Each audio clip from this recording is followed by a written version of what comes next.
नमस्कार, मिशन ज्ञान से मैं आशुतोष राजस्थान सरकार और वेदांता के CSR ई लर्निंग इनिशिएटिव में आपका स्वागत करता हूं। पिछली क्लासेस में आपने जाना था कि अलग अलग मात्रक कोशिकाओं की यानी कि यूनिट सेल की जो प्रभावी कण होते हैं, यानी प्रभावी कण बोले तो अवयवी कणों की जो संख्या होती है वो कितनी होती है। आज की क्लास में हम बात करने वाले हैं यहाँ पे संकुलन क्षमता के बारे में।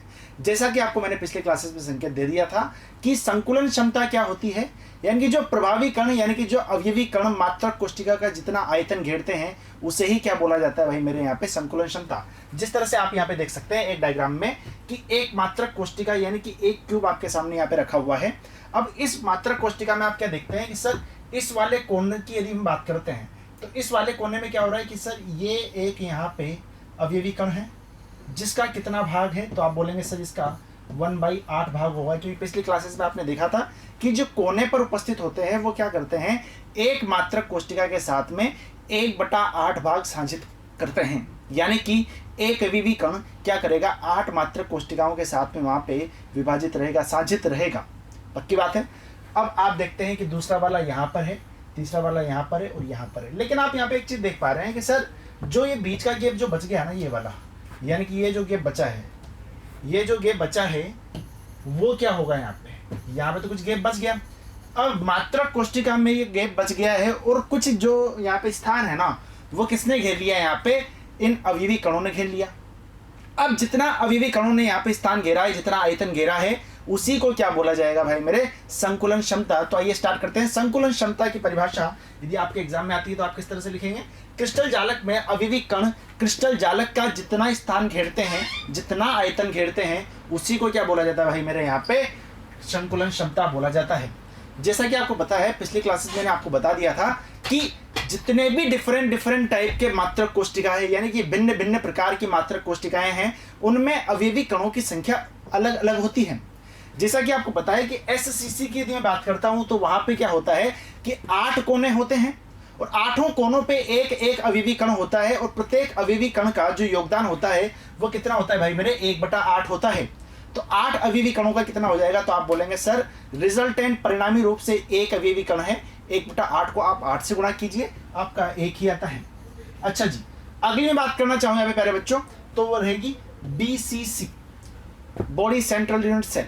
अब इसकी हम बात करते हैं तो यहाँ पे क्या होगा कि एक क्यूब रहता है, जैसा कि आपको पता है एक घन रहता है, उसके अंदर क्या होता है, उसके केंद्र पर, फलकों पे कोनों पर नहीं, उसके केंद्र पर क्या होता है एक अवयवी कण होता है। और वो किसके द्वारा साजित होता है, तो आप बोलेंगे सर वो किसी के द्वारा साजित नहीं होगा, उस पर सिर्फ उसी मात्रक कोशिका का अधिकार रहेगा जिसमें वो अवयवी कण उपस्थित है, यानी कि उसका जो वहां पे प्रभाव जो रहेगा वो क्या रहेगा, पूरा का पूरा रहेगा।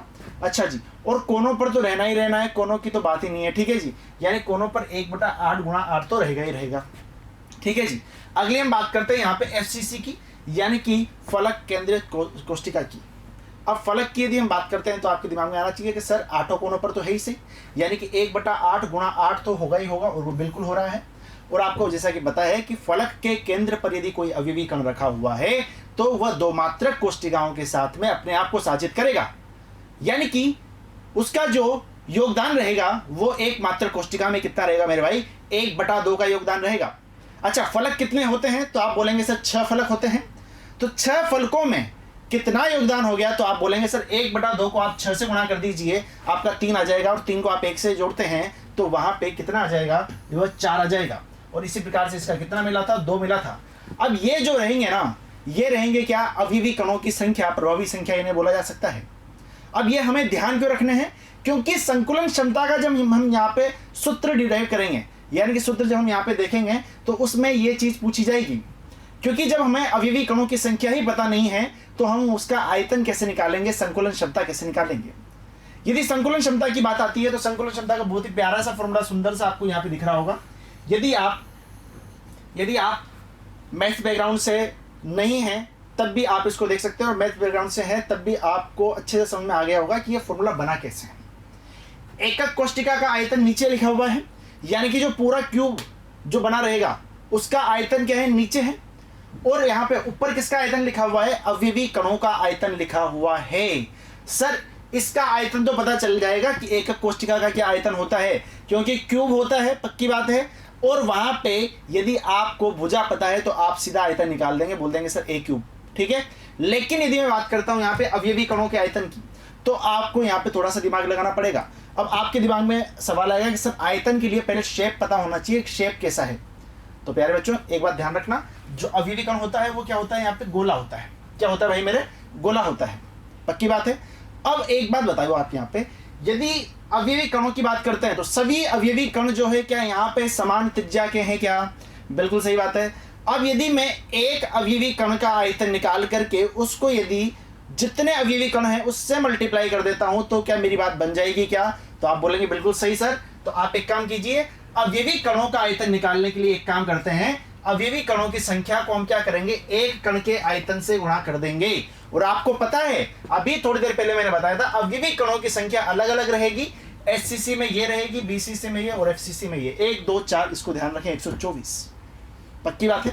अच्छा जी, आगे आप देखेंगे सर अवयवी कणों की संख्या आ जाएगी, ये आ जाएगी, एक कण का आयतन कैसे निकलेगा, तो भैया मैंने अभी बताया है कि इसको यदि आप गोला माने, ये गोला ही तो है, वो गोले का आयतन क्या होता है तो आपको पता होना चाहिए 4/3 पाई r क्यूब, जहां पे r क्या है, इस गोले की त्रिज्या है, पक्की बात है, कोई दिक्कत कोई समस्या नहीं है। और यहाँ पे जो संकुलन क्षमता होती है भाई मेरे, वो किस में होती है, परसेंटेज में होती है।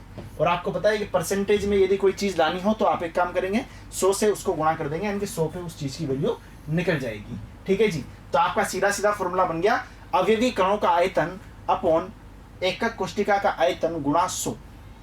अब चीजें इस तरह से बिल्कुल पैटर्न से निकाल ली हैं।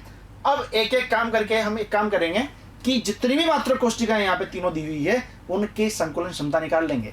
लेकिन उसके पहले एक बार फिर से रिवाइज कर लीजिए कि एससीसी की हम बात करते हैं तो वहां पे z बराबर कितना होता है 1, और यहाँ पे यदि बीसीसी की बात की जाए z बराबर 2, और यदि यहाँ पे एफसीसी की बात की जाए z बराबर 4, तो 4 2 1 ये क्या है, ये है अवयवी कणों की संख्या। यानी कि अवयवी कणों की संख्या को आज के बाद हम किससे डिनोट करेंगे, तो आपको आंसर आना चाहिए कि सर z से इसको डिनोट कर दिया जाएगा, ठीक है जी। और ये a क्या है भाई मेरे, यहाँ पे जो एकक कोष्टिका है उसकी विमा, ठीक है जी, यानी कि जो एकक कोष्टिका जो मात्रक कोष्टिका है उसकी भुजा की लंबाई क्या है, यहाँ पे a है। और r क्या है भाई मेरे, जो अवयवी कण है, जो अवयवी कण है उसकी त्रिज्या है r, और 4/3 पाई कांस्टेंट है, 100 कांस्टेंट है यहाँ पे, ठीक है जी। बड़े आगे चलो भाई, अब स्टार्ट करते हैं। यहाँ पे पहली एकक कोष्टिका हमारी आद्य एकक कोष्टिका, जिसे बोला जाता है सिंपल यूनिट सेल, या फिर इसको बोल दिया जाता है SCC, ठीक है जी। अब SCC में क्या होता है, तो आप बोलेंगे सर जो इसके कोने होते हैं उन पे अवयवी कण उपस्थित होते हैं एक एक, तो आप देख पा रहे हैं यहाँ पे एक एक अवयवी कण यहाँ पे हर कोने पर उपस्थित है, 8 कोनों पर 8 अवयवी कण होंगे। लेकिन क्या सर ये जो कोने हैं यहाँ पर ये किस तरह से विराजमान होते हैं, तो भाई मेरे जो अवयवी कण का जो केंद्र होता है ना वो एक्चुअली यहाँ पे होता है। यदि मैं इसको ओरिजिनल बनाना चाहूँ इसके इसके पूरे डायग्राम को, तो हम ऐसे बना सकते हैं। यदि मैं इसको केंद्र मानता हूँ, ठीक है जी, तो ऐसे बनेगा ये ऐसे। यदि मैं इसको केंद्र मानता हूँ तो ये कैसे बनेगा भाई मेरे, ऐसे, ठीक है। इस सर्कल आप बना लीजिएगा, ये इस तरह से बनेगा। तो आप बोलेंगे सर यहाँ पे थोड़ी सी चिंताजनक बात है क्या, कि सर जो इस पे अवयवी कण है वो ये होगा, जो इस पे अवयवी कण है वो ये होगा, इस वाले अवयवी कण का केंद्र ये है, इस वाले अवयवी कण का केंद्र ये है, और दोनों की जो त्रिज्या है भाई मेरे वो क्या है, समान है। आप देख पा रहे हैं यहाँ पे कि सर यहां से केंद्र से परिधि तक की जो दूरी रहेगी वही तो त्रिज्या होती है। यदि मैं उसको बोल दूं r, स्मॉल r, और इसकी भी समान है, ये भी कितनी हो जाएगी भाई मेरे, r। तो आप बोलेंगे कि सर ये जो r है ये भी r है, और यहां से यहां तक की जो टोटल लंबाई है ना वो कितनी हो गई, 2r हो गई। और यही तो क्या है, यहाँ पे मात्रक कोष्टिका की विमा है, यानी कि उसकी भुजा है, और उसको हमने थोड़ी देर पहले क्या नाम दिया था, तो आप बोलेंगे सर उसको मैंने कितना माना था, a उसको माना था। अब इसका मतलब ये हो गया कि सर ये जो भुजा है ना वो यदि a है, ये r है, ये r है, यानी कि 2r हो गया। तो इसका मतलब ये हो गया कि सर 2r बराबर कितना हो जाएगा यहाँ पे मेरे भाई, a हो जाएगा, जैसा कि आपके सामने लिखा हुआ है नीचे भी इक्वेशन नंबर 1। यदि इसकी मैं बात करता हूँ तो ये कितना आ जाएगा, यहाँ पे a बराबर 2r आ जाएगा, पक्की बात है। जहाँ पे a क्या आ जाएगा भाई मेरे, घन की विमा आ जाएगी, घन की विमा, यानी कि जो क्यूब आपके सामने दिया हुआ है उसकी भुजा आपको दे दी गई है, पक्की बात है। अब तो क्या है, अब कुछ भी नहीं है। SCC का मुझे पता है कितनी होती है अवयवी कणों की संख्या, तो आप बोलेंगे सर 1 होती है। अच्छा Z का मान आ गया, R का मान आ गया, तो अब आप यहाँ पे संकुलन क्षमता का फॉर्मूला लगा सकते हैं। आप देख पा रहे हैं यहाँ पे प्रभावी कणों की संख्या कितनी हो जाएगी भाई मेरे, Z बराबर 1, SCC की बात कर रहे हैं तो यहाँ पे फॉर्मूला क्या होता है, Z × 4/3 pi r cube upon a cube गुणा 100। Z बराबर 1 रख दिया, 4/3 वैसा का वैसा, पाई वैसा का वैसा, r क्यूब वैसा का वैसा। अब हम क्या करेंगे, यहाँ पे a क्यूब का मान रखने जा रहे हैं। अब a क्यूब का मान आप किसके पदों में रखिएगा, यहाँ पे आप देख पा रहे हैं कि जो a है वो कितना है, 2r है। तो आप देखेंगे कि सर जो a क्यूब आएगा, जो a क्यूब आएगा वो कितना आएगा, तो आप बोलेंगे सर 2r का क्यूब कर दीजिए, यानी कि 8r क्यूब यहाँ पे बना दीजिए। पक्की बात है। तो आप यहाँ पे क्या करेंगे कि a क्यूब का मान कितना रख देंगे, यहाँ पे 8r क्यूब, और यहाँ पे क्या होगा कि r क्यूब से r क्यूब तो खत्म हो जाएगा। ठीक है, ये हमने इसीलिए तो किया है कि यहाँ से जो r का जो मान है वो यहाँ से निकल जाए। पक्की बात है। चलो जी, अब आप देखते हैं यहाँ पे 4/3 वैसा आया, पाई का वैल्यू कितना रखेंगे आप, 3.14 रखा। ठीक है, 2 का क्यूब करने पे कितना आता है भाई मेरे, 8 आता है, गुणा 100। अब आप पॉज करके कैलकुलेशन को कीजिए, वीडियो को पॉज कर लीजिए, फिर कैलकुलेशन को कीजिए। आपका जो आंसर आ रहा होगा वो कितना आएगा भाई मेरे, 52.4% इसके अप्रोक्स आएगा, यानी कि ये मान लिया जाता है। ठीक है जी। और पीई का मतलब क्या होता है, पीई का सीधा सीधा मतलब होता है पैकिंग एफिशिएंसी। संकुलन क्षमता को इंग्लिश में बोला जाता है पैकिंग एफिशिएंसी। पक्की बात है, कोई दिक्कत यहाँ पे नहीं है। तो एक बार फिर से रिवाइज कर लीजिए, देखना है यहाँ पे फटाफट से। संकुलन क्षमता क्या होती है, तो आप बोलेंगे सर अवयवी कणों का आयतन अपॉन एकक कोष्टिका का आयतन गुणा 100। अच्छा जी सर आप एक बात बता दो, सर जो अवयवी कणों का आयतन है वो कैसे निकालेंगे, तो एक कण का आयतन निकाल के उसको कणों की संख्या से गुणा कर दो, आयतन आ जाएगा। सर एकक कोष्टिका का आयतन कैसे निकालेंगे, तो भाई घन का आयतन तो आना चाहिए, क्यों, क्योंकि विमा पता है, तो वो कितना हो जाएगा, विमा का क्यूब, ए का क्यूब, फिर गुणा 100 कर दो, क्योंकि परसेंटेज में होती है संकुलन क्षमता, और उसको परसेंटेज में लाने के लिए क्या किया जाता है भाई मेरे, 100 से गुणा किया जाता है। अच्छा जी, अब संकुलन क्षमता का आप सीधा सा फॉर्मूला देख लेंगे, और यहाँ पे सिर्फ ये वाली चीज चेंज होने वाली है, कौन कौन सी, Z की वैल्यू जो रहेगी 1 2 4 यहाँ पे अलग अलग होती है। अच्छा जी, आप यहाँ पे समझ ही गए, इस क्यूब में ये जो होता है ना, वो क्या होता है, सेंटर होता है किसका, अवयवी कण का।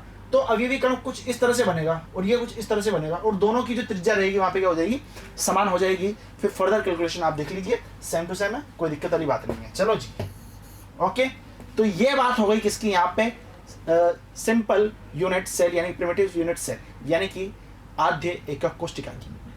अगली क्लास में बात करेंगे अगली एकक कोष्टिका के बारे में, उसकी संकुलन क्षमता के बारे में, कि उसकी संकुलन क्षमता कितनी आती है। तब तक के लिए जुड़े रहिए मिशन ज्ञान के साथ में। धन्यवाद।